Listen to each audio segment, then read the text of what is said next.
싱그러운 꽃과 나무가 자라있는 아름다운 풍경의 장소. 그런데 그곳에 에미지 소속 맥스 요원이 잔뜩 지친 표정으로 방황 중인데요. 백룸에 존재하는 여러 단체 중에서도 가장 영향력이 크다고 알려진 에미지 소속 요원이 있다는 것은 이곳이 다름 아닌 백룸이라는 의미.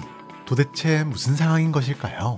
사실 얼마 전 맥스는 팀원들과 함께 새롭게 발견된 백룸을 탐사 중이었는데 아무런 특이점도 없는 문들 사이로 유일하게 이웃이라는 안내판이 적힌 문을 호기심에 열었다가 팀원들은 온데간데 없이 혼자만 덩그러니 남아있는 요상한 경험을 하게 된답니다. 이후 맥스는 팀원들을 찾기 위해 한참을 헤맸지만 끝내 찾을 수 없었고 자신이 열었던 문과 비슷한 분위기의 온실이라고 적힌 문을 열었다가 바로 이곳 또 다른 백룸에 도착한 것이었는데요. 물론 처음엔 맥스 역시도 이곳이 백룸이 아닌 현실 세계라고 생각했는데 그도 그럴 것이 지금까지 수없이 겪었던 백룸들은 모두 하나같이 칙칙하고 어딘가 음침했던 데 반해 이곳은 환한 분위기는 물론이고 아름답게 잘 관리된 살아있는 식물들이 여기저기 가득했기 때문이었답니다. 네, 언젠가 주말에 들렀던 현실 세계의 대형 식물원과 딱 똑같은 풍경이었는데요. 게다가 어딘가에서 계속해서 흘러나오는 잔잔한 음악 때문인지 어느새 마음이 편안해지는 느낌마저 들 정도였답니다. 물론 이곳이 백룸이라는 사실을 알아차리는 데는 고작 몇 걸음밖에 걸리지 않았지만 말이죠. 일단 밖으로 나가봐야겠다는 생각에 출구를 찾아 나서자마자 온실 밖으로 온통 하늘밖에 보이지 않는다는 사실을 발견했기 때문. 네, 마치 온실이 통째로 하늘에 떠있는 것만 같았답니다. 게다가 곧이어 장비 시스템은 공기 중 유독가스 감지를 알리는 경고를 울려대기 시작했고 방어 헬멧을 착용 중이라 피해가 없긴 했지만 맥스를 다시금 긴장하게 만드는 데는 충분했는데요. 물론 그렇다고 가만히 퍼져 있을 수는 없는 법. 맥스는 드물긴 했지만 행방불명되었다 끝내 돌아오는 데 성공한 동료들을 떠올리며 자신도 무사히 탈출하리라 다짐하고는 조심스레 발걸음을 옮겼답니다.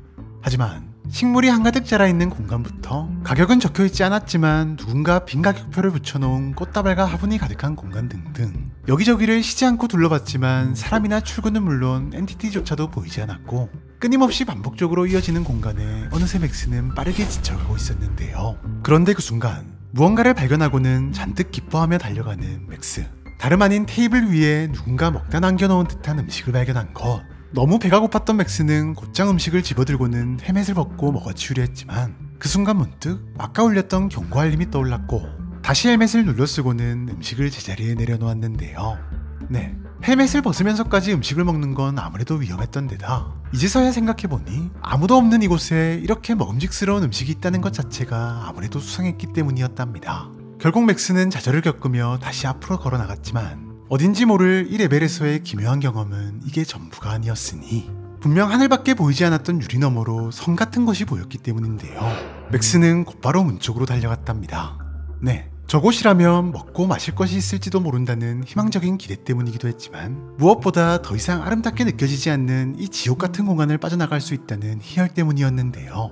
하지만 아무리 문손잡이를 돌리고 밀어도 왜인지 문은 열리지 않았고 흥분한 맥스가 유리 같아 보이는 벽을 깰 요량으로 세차게 주먹을 날리고 심지어는 총을 쏘기까지 했지만 벽은 흠집조차도 나지 않았답니다. 네, 어쩌면 한영 따위일지도 모르는 일이었지만 이미 지칠 대로 지친 맥스에겐 그저 탈출을 눈앞에 두고도 아무것도 할 수 없다는 좌절감만 느껴질 뿐이었는데요.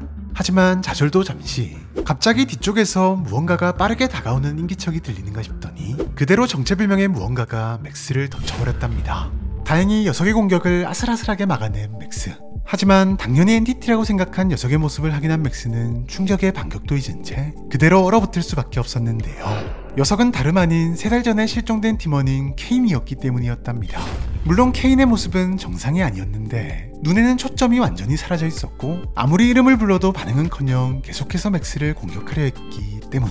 맥스는 그의 헬멧이 벗겨진 것과 입가에 무언가를 먹은 흔적을 보고는 직감적으로 해당 레벨이 가진 변칙적 무언가에 당한 것이라는 사실을 알 수 있었고 더 이상 그가 케인이 아니라는 사실 역시도 알 수 있었지만 그렇다고 차마 그를 죽일 수는 없었는데요. 맥스는 일단 그를 떼어내기 위해 어깨를 공격했지만 아니나 다를까 조금 주춤할 뿐 다시 공격을 준비하는 녀석. 맥스는 완전히 정신이 나가버린 케인을 보며 한편으론 자신의 손으로 편안하게 보내줘야 한다고 생각하면서도 어쩌면 멀지 않은 미래의 자신의 모습 같아 차마 쏠 수 없었고 그저 천천히 뒷걸음질만 칠 뿐이었는데요.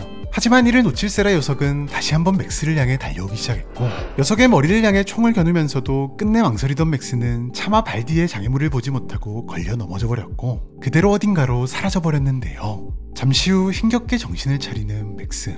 그런데 맥스를 깨운 건 다름 아닌 분명한 사람의 목소리였으니 지금까지 레벨 13 강기의 유리온실에 떨어진 한 요원이 겪은 일에 대해서 알아보았는데요.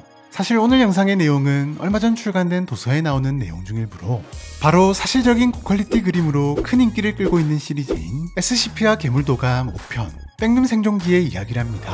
국내 최초로 백룸에 대해 자세히 다룬 도서인 SCP와 괴물도감 4편 백룸편의 후속작답게 이번 도서에서도 국내에는 아직 번역되지 않은 여러 레벨과 엔티티에 대한 정보가 가득한데요. 특히 백룸 탐사에 나선 요원이 여러 레벨을 거치며 작성한 탐사일지를 통해 각 레벨의 생생한 분위기는 물론이고 엔티티를 마주했을 때의 긴장감마저 고스란히 느낄 수 있는 것은 기본. 중간중간 등장하는 SCP 재단과 관련된 다양한 떡밥들은 앞으로의 이야기가 어떻게 진행될지 절로 기대하게 만든다는 사실. 게다가 이번 편에는 SCP를 좋아하는 분들이라면 아주 좋아할 선물까지 포함되어 있는데 바로 SCP AI 카드인데요. 전용 어플과 실물 카드를 통해 다양한 SCP의 정보를 확인해 볼 수 있는 것은 물론 내가 직접 요원이 되어 다양한 SCP 개체를 격리해 볼 수 있는 제품으로 SCP와 괴물도감과의 특별 콜라보를 통해 초판본을 구매하신 분들에 한해서만 SCP AI 카드를 제공하고 있으니 SCP를 좋아하시는 분들도 이번 기회를 놓치지 않으시길 바랍니다. 그럼 과연 맥스는 어디로 사라진 것인지, 또 맥스를 깨운 존재는 누구이며 앞으로 어떤 모험을 헤쳐나갈 것인지 궁금하신 분들은 지금 바로 SCP와 괴물도감 5편 백룸 생존기를 통해 확인하시길 바라면서 우리는 다음 영상에서 또 만나도록 하죠. 안녕.